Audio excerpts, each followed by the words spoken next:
कहानी की शुरुआत जर्मनी के शहर म्यूनिक से होती है, जहां एक बुजुर्ग सफाई कर्मचारी राल्फ हर दिन की तरह मशहूर राजनेता मैनफ्रेड फेस्ट के हाई सिक्योरिटी ऑफिस में काम करने पहुंचता है। उम्र दराज होने की वजह से कोई भी उस पर शक नहीं करता। वह आसानी से सिक्योरिटी चेक पार करके ऑफिस के अंदर चला जाता है। सबको लगता है कि वह हमेशा की तरह अपनी सफाई का काम करेगा, लेकिन अगले ही पल राल्फ छिपाई हुई साइलेंसर लगी पिस्तौल निकालता है और बिना किसी आवाज के एक एक करके सुरक्षा गार्डों को मारना शुरू कर देता है। उसकी हर हरकत इतनी तेज और सटीक होती है कि किसी को संभलने का मौका तक नहीं मिलता। कुछ ही मिनटों में पूरा रास्ता साफ हो जाता है और वह सीधे मैनफ्रेड के बेटे इलियास तक पहुंच जाता है। इलियास कुछ समझ पाता उससे पहले ही उसके पैर में गोली लग जाती है, लेकिन सबसे हैरानी की बात यह होती है कि राल्फ चाहकर भी उसकी जान नहीं लेता। वह उसे जिंदा छोड़ देता है, मानो उसके पीछे कोई और ही प्लान छिपा हो। इसके बाद वह पहले से तैयार की गई सेफ्टी रोप की मदद से कई मंजिल ऊंची इमारत से नीचे उतरता है और देखते ही देखते वहां से गायब हो जाता है। अपने गुप्त ठिकाने पर पहुंचकर वह आईने के सामने खड़ा होता है और धीरे धीरे अपने चेहरे पर लगा नकली मेकअप, सफेद बाल और मास्क उतारना शुरू करता है। तभी एक ऐसा सच सामने आता है जिसकी किसी ने कल्पना भी नहीं की होती। ये कोई बुजुर्ग सफाई कर्मचारी नहीं, बल्कि ब्रिटेन का सबसे खतरनाक और रहस्यमयी कॉन्ट्रैक्ट किलर होता है, जिसे पूरी दुनिया जैकल के नाम से जानती है। अगली सुबह जैकल म्यूनिक की एक ऊंची इमारत के अपार्टमेंट में पहुंचता है, जो उस अस्पताल से लगभग 4 किलोमीटर दूर होता है जहां घायल इलियास का इलाज चल रहा होता है। उसे पूरा यकीन होता है कि अपने बेटे की हालत देखने के लिए मैनफ्रेड जरूर आएगा, इसलिए वह अपनी खास कस्टम स्नाइपर राइफल तैयार करके सही मौके का इंतजार करने लगता है। कुछ देर बाद मैनफ्रेड भारी सुरक्षा घेरे के साथ अस्पताल पहुंचता है। उसके चारों तरफ बॉडीगार्ड, पुलिस और स्नाइपर तैनात होते हैं। ऐसा लगता है कि उसकी सुरक्षा में कोई कमी नहीं छोड़ी गई है, लेकिन तभी अचानक एक गोली चलती है। किसी को आवाज तक सुनाई नहीं देती और अगले ही पल मैनफ्रेड जमीन पर गिर जाता है।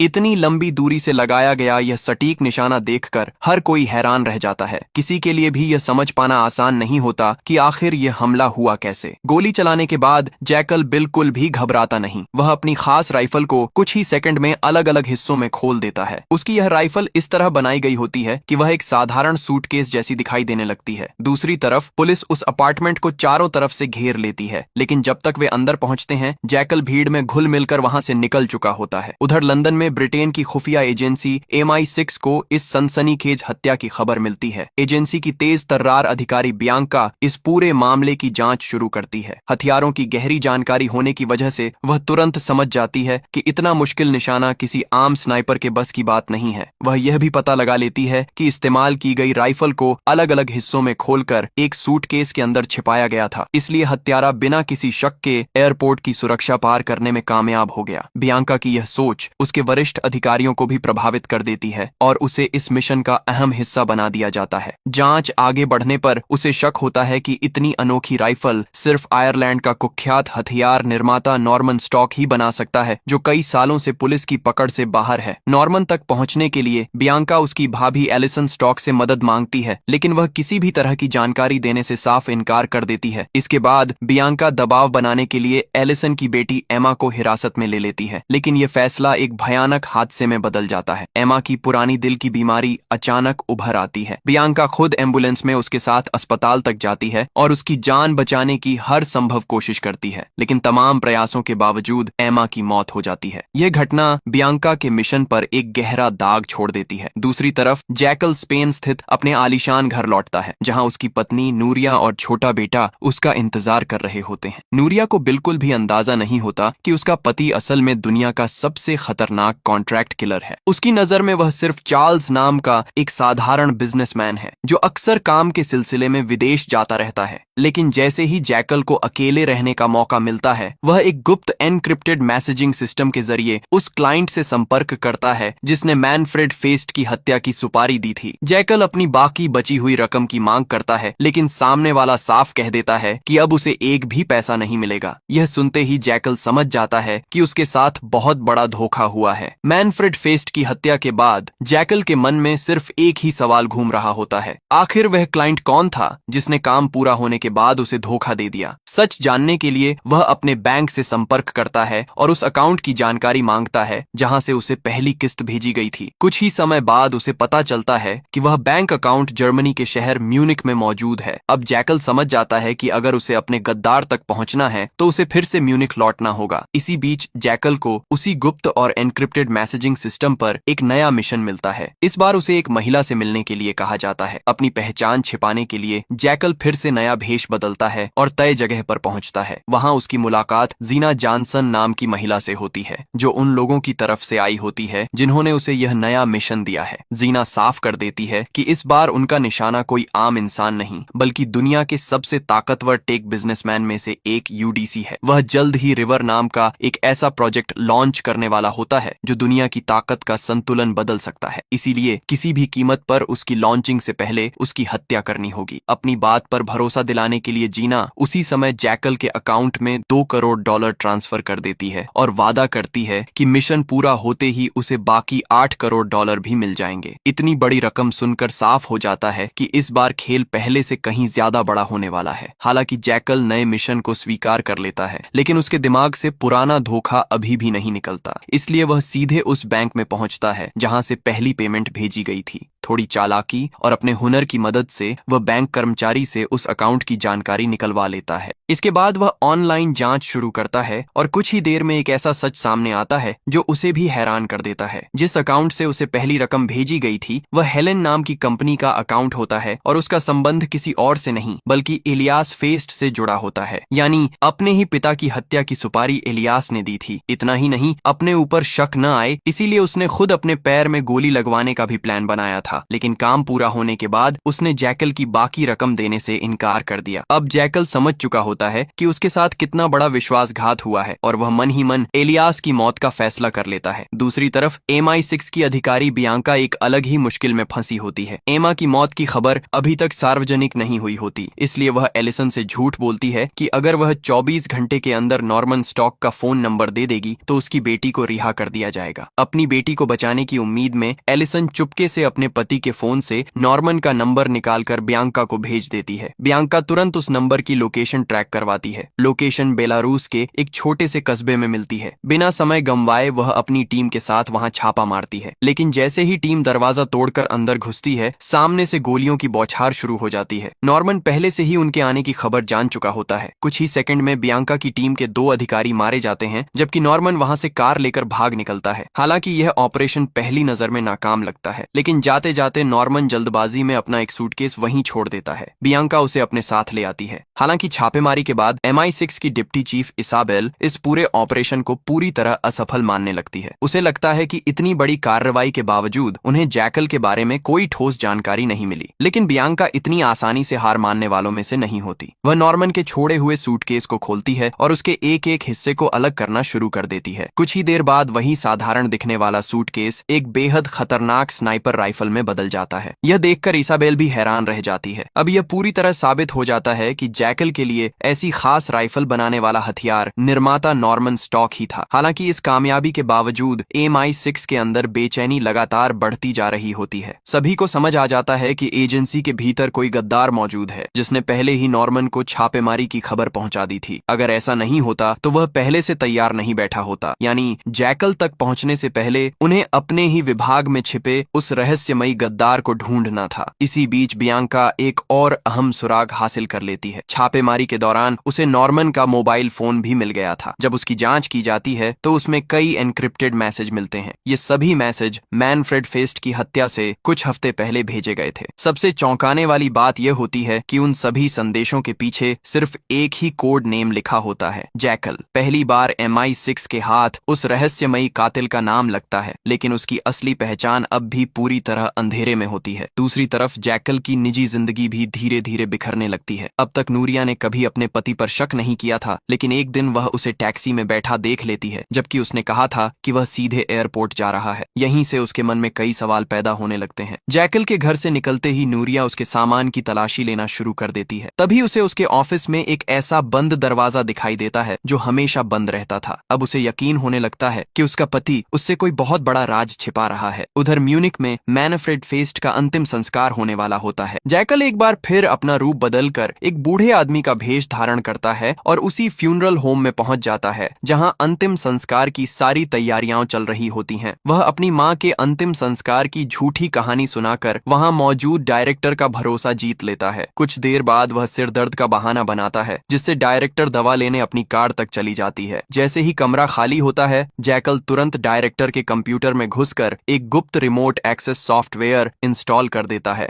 बाद में उसी सॉफ्टवेयर की मदद से वह फ्यूनरल से जुड़ी सारी जानकारी हासिल कर लेता है। तभी उसे पता चलता है कि एलियास फेस्ट को अंतिम संस्कार के लिए ले जाने वाला ड्राइवर स्टेफन वुल्फ नाम का आदमी होगा। एलियास ने अब तक जैकल को उसकी बाकी रकम नहीं दी होती, इसलिए जैकल फैसला करता है कि अब हिसाब बराबर करने का समय आ चुका है। वह सबसे पहले स्टीफन को ढूंढकर मार देता है और खुद उसी का भेष धारण कर लेता है। इसके बाद वह बिना किसी शक के एलियास को अपनी गाड़ी में बैठा लेता है। रास्ते में वह उसकी सिक्योरिटी टीम को बड़ी चालाकी से चकमा देता है और उसे शहर से दूर एक सुनसान जगह पर ले जाकर हमेशा के लिए खत्म कर देता है। लेकिन जैसे ही जैकल वहां से निकलने लगता है, तभी उसके फोन पर अचानक एक सिक्योरिटी अलर्ट आता है। वह तुरंत कैमरों की लाइव फुटेज खोलता है और जो नजारा उसके सामने आता है, उसे देखकर वह भी कुछ पल के लिए हैरान रह जाता है। नूरिया अपने परिवार के साथ उसके उसी गुप्त कमरे का दरवाजा खोलने की कोशिश कर रही होती है जहां उसकी पूरी असली जिंदगी छिपी हुई थी। अब पहली बार जैकल को एहसास होता है कि उसका सबसे बड़ा राज उजागर होने के बेहद करीब पहुंच चुका है। दूसरी तरफ जैकल तक पहुंचने के लिए बियांका एक नए सुराग की तलाश में पूर्व सैन्य अधिकारी जॉर्ज हैंस से मिलती है। वह उससे पूछती है कि क्या उसने कभी किसी ऐसे स्नाइपर के बारे में सुना है जो लगभग 3800 मीटर जैसी असंभव दूरी से भी बिल्कुल सटीक निशाना लगा सके। काफी देर सोचने के बाद जॉर्ज सिर्फ एक नाम बताता है, अलेक्जेंडर डुगेन। वह बताता है कि डुगेन ब्रिटिश सेना का एक दिग्गज स्नाइपर था, लेकिन करीब 10 साल पहले अपनी पूरी यूनिट के साथ एक विस्फोट में मारा गया था। यह नाम सुनते ही बियांका के दिमाग में एक नया शक जन्म लेता है। कुछ समय बाद बियांका को एलिसन की तरफ से मिलने का संदेश मिलता है। उसे लगता है कि शायद इस बार एलिसन नॉर्मन के बारे में कोई बड़ी जानकारी देने के लिए तैयार हो गई है, लेकिन असलियत कुछ और ही होती है। एलिसन की मदद करने की सजा देते हुए लैरी पहले ही उसकी हत्या कर चुका होता है और वही उसके फोन से बियांका को झूठा संदेश भेजता है। बियांका जैसे ही तय जगह पर पहुंचती है, लैरी अचानक उस पर चाकू से हमला कर देता है। उसके हाथ पर गहरा घाव हो जाता है, लेकिन बियांका किसी तरह अपनी जान बचाकर वहां से निकलने में कामयाब हो जाती है। पुलिस के पहुंचने से पहले ही लैरी वहां से फरार हो जाता है। उस रात जब बियांका अपने घर लौटती है तो उसके पैरों तले जमीन खिसक जाती है। लैरी उससे पहले ही उसके घर पहुंच चुका होता है और उसकी बेटी जैस्मिन को बंधक बना चुका होता है, लेकिन बियांका बिना घबराए सही मौका देखती है और एक सटीक गोली चलाकर लैरी के पैर में मार देती है। दर्द से तड़पता हुआ लैरी जैस्मिन को छोड़ देता है और कुछ ही देर बाद पुलिस उसे गिरफ्तार कर लेती है। बियांका की बेटी तो सुरक्षित बच जाती है, लेकिन अब यह लड़ाई पहले से कहीं ज्यादा खतरनाक हो चुकी होती है। दूसरी तरफ यूडीसी, जो अपने प्राइवेट आइलैंड पर बेफिक्र होकर समुद्र में तैरने का आनंद ले रहा होता है, तभी उसकी सिक्योरिटी टीम घबराई हुई उसके पास पहुंचती है और बताती है कि उन्हें पक्की जानकारी मिली है कि किसी ने उसकी हत्या की सुपारी दे दी है। लेकिन यूडीसी के चेहरे पर जरा भी डर दिखाई नहीं देता। दरअसल उसे पहले से अंदाजा होता है कि ऐसा दिन कभी न कभी जरूर आएगा। इसकी सबसे बड़ी वजह उसका नया प्रोजेक्ट रिवर होता है। यह कोई साधारण सॉफ्टवेयर नहीं, बल्कि एक ऐसी क्रांतिकारी तकनीक होती है जो दुनिया भर के भ्रष्ट अरबपतियों, नेताओं और बड़े संगठनों के छिपे हुए काले धन का पूरा रिकॉर्ड सबके सामने लाने वाली होती है। यह सॉफ्टवेयर यह भी बता सकता है कि किसने कितना अवैध पैसा कहां छिपा कर रखा है। अगर रिवर लॉन्च हो जाता तो दुनिया के कई ताकतवर लोगों का साम्राज्य एक ही दिन में ढह सकता था। शायद यही कारण था कि अब यूडीसी पूरी दुनिया के सबसे खतरनाक लोगों के निशाने पर आ चुका था। लेकिन इतनी बड़ी धमकी मिलने के बाद भी यूडीसी अपना फैसला नहीं बदलता। वह साफ कह देता है कि रिवर की लॉन्चिंग तय समय पर ही होगी, चाहे इसके लिए उसे अपनी जान की बाजी ही क्यों न लगानी पड़े। दूसरी तरफ जैकल अच्छी तरह जानता होता है कि नूरिया अब उससे कई सवाल पूछने वाली है, इसलिए वह उससे मिलने पेरिस के एक होटल में पहुंचता है। पहली बार वह अपनी जिंदगी का एक छोटा सा सच उसके सामने रखता है। वह बताता है कि वह दुनिया के सबसे ताकतवर लोगों के लिए ट्रबल शूटर का काम करता है। जब किसी अमीर और प्रभावशाली इंसान की कोई ऐसी समस्या होती है जिसे कानून हल नहीं कर सकता, तब वे उसकी मदद लेते हैं। हालांकि उसकी यह बात आधी सच्चाई होती है, क्योंकि वह सबसे बड़ा सच अब भी छिपा लेता है। वह नूरिया से झूठ बोलता बोलता है कि उसने आज तक कभी किसी की जान नहीं ली। नूरिया उसकी बात सुन तो लेती है, लेकिन उसके चेहरे से साफ पता चलता है कि उसके मन का शक अभी भी खत्म नहीं हुआ है। यह देखकर जैकल उससे एक वादा करता है। वह कहता है कि बस 2 हफ्तों के अंदर उसका आखिरी काम पूरा हो जाएगा और उसके बाद वह हमेशा के लिए यह खतरनाक जिंदगी छोड़ देगा। वह भरोसा दिलाता है कि इसके बाद दोनों एक सामान्य परिवार की तरह नई जिंदगी शुरू करेंगे। नूरिया उसकी बात पर यकीन करने की कोशिश करती है, लेकिन उसे महसूस होने लगता है कि जैकल उससे अब भी बहुत कुछ छिपा रहा है। उधर MI6 अब जैकल की पुरानी स्नाइपर राइफल का पूरा राज जान चुकी होती है, इसलिए जैकल समझ जाता है कि अब उसे नया हथियार चाहिए। वह हंगरी के शहर बुडापेस्ट में छिपे नॉर्मन स्टॉक से मिलने पहुंचता है और उससे एक ऐसी स्नाइपर राइफल बनाने को कहता है जो देखने में एक साधारण लेग ब्रेस्ट जैसी लगे। नॉर्मन अपनी बेहतरीन कारीगरी से कुछ ही समय में ऐसा हथियार तैयार कर देता है जिसे देखकर कोई भी धोखा खा जाए। जैकल खुले मैदान में उस नई राइफल की टेस्टिंग करता है। उसका निशाना पहले की तरह बिल्कुल सटीक होता है, लेकिन तभी दूर से कई गाड़ियों का काफिला उसकी तरफ बढ़ता दिखाई देता है। यह MI6 की टीम होती है जिसकी कमान बियांका संभाल रही होती है। दरअसल लैरी से सख्ती से पूछताछ करने के बाद उसे नॉर्मन का ठिकाना मिल चुका होता है। खतरा समझते ही जैकल तुरंत नॉर्मन को फोन करता है और उसे चेतावनी देता है कि एजेंसी उसके ठिकाने पर पहुंच चुकी है। नॉर्मन भागने की बजाय हथियार उठाकर मुकाबला करने की कोशिश करता है, लेकिन कुछ ही देर में MI6 उसे पकड़ लेती है और कुर्सी से बांध देती है। बियांका बिना समय गंवाए उससे जैकल की असली पहचान पूछने लगती है। नॉर्मन जैसे ही सच बताने के लिए अपना मुंह खोलता है, तभी अचानक दूर से चली एक गोली सीधे उसके सिर में लगती है। इससे पहले कि वह एक शब्द भी बोल पाता, उसकी वहीं मौत हो जाती है। जैकल ने अपने सबसे बड़े राज को हमेशा के लिए दफना दिया था। इसके बाद जैकल तुरंत वहां से भाग निकलता है। वह जंगल की ओर घोड़ा लेकर निकल पड़ता है, जबकि बियांका उसका लगातार पीछा करती रहती है। दोनों के बीच लंबी और रोमांचक पीछा करने की घटना शुरू हो जाती है। आखिरकार जैकल एक झील में छलांग लगा देता है और लंबे समय तक पानी के अंदर छिपा रहता है। जब उसे यकीन हो जाता है कि खतरा टल चुका है, तब वह बाहर निकलकर जंगल के बीच बने एक सुनसान शेल्टर में जाकर आराम करने की कोशिश करता है, लेकिन उसकी किस्मत उसका साथ नहीं देती। जैसे ही उसे नींद आने लगती है, शेल्टर का मालिक एटिला पीछे से बंदूक से उसके सिर पर जोरदार वार कर देता है। अगले ही पल जैकल बेहोश होकर जमीन पर गिर जाता है। जब उसे होश आता है तो वह खुद को रस्सियों से बंधा हुआ पाता है। एटिला उससे हंगेरियन भाषा में लगातार सवाल पूछता है, लेकिन जैकल उसकी एक भी बात नहीं समझ पाता। भाषा की परेशानी को देखते हुए एटिला अपने भाई गैबोर को बुलाता है, जो अपने साथ अंग्रेजी बोलने वाले कर्मचारी लास्लो को लेकर वहां पहुंचता है। लेकिन जैसे ही दोनों अंदर आते हैं, उनके होश उड़ जाते हैं। जैकल किसी तरह अपनी रस्सियां खोल चुका होता है। वह सबसे पहले एटिला को मार देता है और उसकी राइफल छीन लेता है। फिर उसी राइफल से गैबोर को भी गोली मार देता है। अब वहां सिर्फ डरा हुआ लास्लो बचता है। जैकल उसे जबरदस्ती गाड़ी चलाने के लिए मजबूर करता है। काफी देर सफर करने के बाद जैकल पहली बार किसी अनजान इंसान पर दया दिखाता है। मंजिल पर पहुंचकर वह लास्लो की जान बख्श देता है। हालांकि जाते जाते उसे चेतावनी देता है कि अगर उसने कभी उसकी पहचान किसी को बताई तो अगली बार उसे बचने का मौका नहीं मिलेगा। लगातार भागते भागते जैकल पूरी तरह टूट चुका होता है। उसे पहली बार महसूस होता है कि शायद इस बार वह जिंदा वापस नहीं लौट पाएगा। मजबूर होकर वह नूरिया को फोन करता है और उसे सब कुछ नहीं, लेकिन इतना जरूर बता देता है कि हालात उसके हाथ से निकल चुके हैं। वह यह भी बताता है कि वह इस समय बुडापेस्ट में है और उसे उसकी मदद की जरूरत है।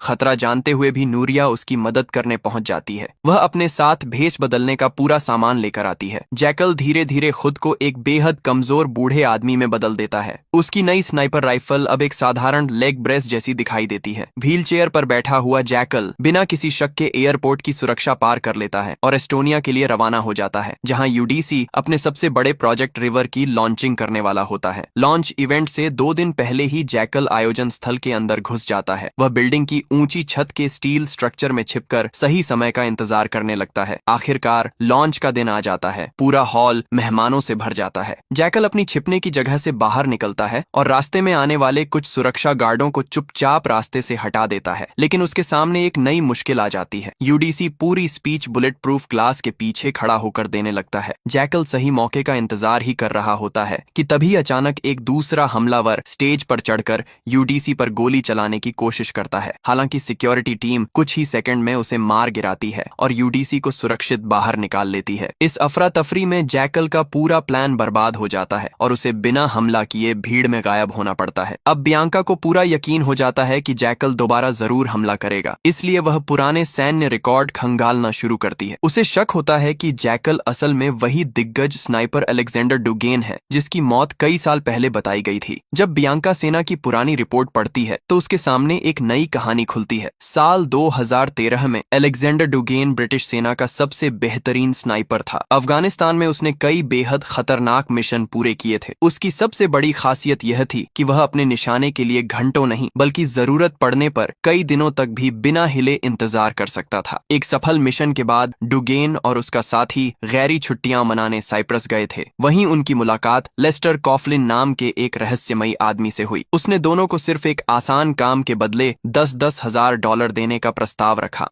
काम था एक ऐसे आदमी को रास्ते से हटाना जो किसी अमीर क्लाइंट के लिए परेशानी बन चुका था। आसान पैसों का लालच दोनों को यह ऑफर स्वीकार करने पर मजबूर कर देता है, लेकिन उन्हें बिल्कुल भी अंदाजा नहीं होता कि यही फैसला उनकी जिंदगी को हमेशा के लिए बदलने वाला है। कुछ दिन बाद अलेक्जेंडर डुगेन और उसकी आर्मी यूनिट का अगला मिशन एक तालिबान कमांडर को जिंदा पकड़ना होता है। जानकारी मिलती है कि वह एक शादी समारोह में मौजूद है। पूरी टीम चुपचाप अपनी पोजीशन ले लेती है, लेकिन तभी पहाड़ियों में छिपा एक दुश्मन स्नाइपर उन पर हमला कर देता है। इससे पहले कि वह किसी और सैनिक को निशाना बना पाता, डुगेन अपने बेहतरीन निशाने से उसे वहीं खत्म कर देता है। अब पूरी यूनिट शादी वाले परिसर को चारों तरफ से घेर लेती है। आदेश साफ होता है कि तालिबान कमांडर को जिंदा पकड़ना है, लेकिन तभी डुगेन के साथी अपना असली चेहरा दिखा देते हैं। वे बिना किसी आदेश का इंतजार किए पूरी इमारत पर अंधाधुंध गोलियां बरसाना शुरू कर देते हैं। कुछ ही पलों में पूरा समारोह मौत के मैदान में बदल जाता है। उस हमले में सिर्फ तालिबान लड़ाके ही नहीं बल्कि वहां मौजूद कई मासूम और बेगुनाह लोग भी मारे जाते हैं। इतना बड़ा नरसंहार करने के बाद पूरी यूनिट अपने अपराध को छिपाने के लिए एक नया झूठ गढ़ देती है। वे रिपोर्ट में लिखते हैं कि उन पर रॉकेट लॉन्चर से हमला हुआ था, इसलिए मजबूर होकर एयर स्ट्राइक बुलानी पड़ी। इस झूठ के पीछे उनका असली मकसद अपने ही किए हुए कत्लेआम को हमेशा के लिए दफन करना होता है। लेकिन डुगेन अपने साथियों की इस हैवानियत को कभी स्वीकार नहीं कर पाता। उसे लगता है कि ऐसे लोगों को कानून नहीं बल्कि मौत की सजा मिलनी चाहिए, इसलिए वह खुद ही इंसाफ करने का फैसला करता है। सही मौका मिलते ही वह उनकी गाड़ी में विस्फोट करवा देता है। धमाका इतना भयानक होता है कि पूरी यूनिट वहीं खत्म हो जाती है। इस हादसे में सिर्फ डुगेन और उसका सबसे भरोसेमंद साथी गैरी बचते हैं। दोनों सेना छोड़कर हमेशा के लिए गायब हो जाते हैं, जबकि पूरी दुनिया यही मान लेती है कि वे भी उसी विस्फोट में मारे जा चुके हैं। यहीं से अलेक्जेंडर डुगेन की पुरानी पहचान खत्म हो जाती है और धीरे धीरे दुनिया का सबसे रहस्यमयी सुपारी किलर द जैकल जन्म लेता है। दूसरी तरफ यूडीसी पर हुए हमले के बावजूद वह रिवर प्रोजेक्ट की लॉन्चिंग रोकने से साफ इनकार कर देता है। दूसरी तरफ जैकल स्पेन स्थित अपने घर लौटता है और यूडीसी तक पहुंचने का नया तरीका सोचने लगता है। अब उसकी सबसे बड़ी चुनौती यूडीसी नहीं बल्कि उसकी प्राइवेट आइलैंड की अभेद्य सुरक्षा होती है। उसी रात नूरिया आखिरकार जैकल से उसकी असली पहचान के बारे में सवाल पूछती है। इस बार जैकल के पास झूठ बोलने का कोई रास्ता नहीं बचता। वह पहली बार सच कबूल करता है कि वह एक प्रोफेशनल सुपारी किलर है और पैसों के लिए न जाने कितने लोगों की जान ले चुका है। ये सच सुनकर नूरिया की दुनिया पूरी तरह बिखर जाती है। हालांकि जैकल एक बार फिर उससे वादा करता है कि बस यह आखिरी मिशन पूरा होते ही वह हमेशा के लिए इस खून खराबे वाली जिंदगी को छोड़ देगा। अपनी योजना के मुताबिक जैकल एक छोटी नाव किराए पर लेता है और समुद्र के रास्ते यूडीसी के प्राइवेट आइलैंड के करीब पहुंच जाता है। वहां पहुंचते ही वह नाव के मालिक को भी मार देता है ताकि उसके पीछे कोई गवाह न बचे। इसके बाद वह अपना स्नाइपर सेट करता है और यूडीसी के रोजाना तैरने का इंतजार करने लगता है। कुछ देर बाद यूडीसी हमेशा की तरह समुद्र में उतरता है। तभी जैकल अपना निशाना साध लेता है, लेकिन उसी समय यूडीसी की सिक्योरिटी टीम खतरे को भांप लेती है। कई गार्ड तुरंत पानी में कूद जाते हैं और अपने शरीर से यूडीसी को ढाल बनाकर बचाने की कोशिश करते हैं। इसके बावजूद जैकल अपना धैर्य नहीं खोता। वह एक एक करके सभी गार्डों को खत्म करता जाता है। आखिरकार जैसे ही यूडीसी का सिर कुछ सेकंड के लिए पानी से बाहर आता है, जैकल एक सटीक गोली चलाता है और यूडीसी की वहीं मौत हो जाती है। इस तरह दुनिया के सबसे सुरक्षित लोगों में से एक भी जैकल का शिकार बन जाता है। यूडीसी की मौत के बाद उसकी कंपनी का बोर्ड तुरंत रिवर प्रोजेक्ट की लॉन्चिंग रोक देता है। बाहर से देखने पर ऐसा लगता है कि जैकल ने अपना मिशन सफलतापूर्वक पूरा कर लिया है, लेकिन असली धोखा अभी बाकी होता है। जिन लोगों ने यूडीसी की हत्या की सुपारी दी थी, उनका नेता टिमोथी विंथ्रोप अब जैकल को उसकी बाकी रकम देने से इनकार कर देता है। इतना ही नहीं, वह फैसला करता है कि जैकल और जीना दोनों को खत्म कर देना चाहिए। चाहिए, क्योंकि अगर वे जिंदा रहे तो पूरी साजिश दुनिया के सामने आ सकती है। दूसरी तरफ यूडीसी की मौत के बाद MI6 इस केस को बंद करने का फैसला कर लेती है,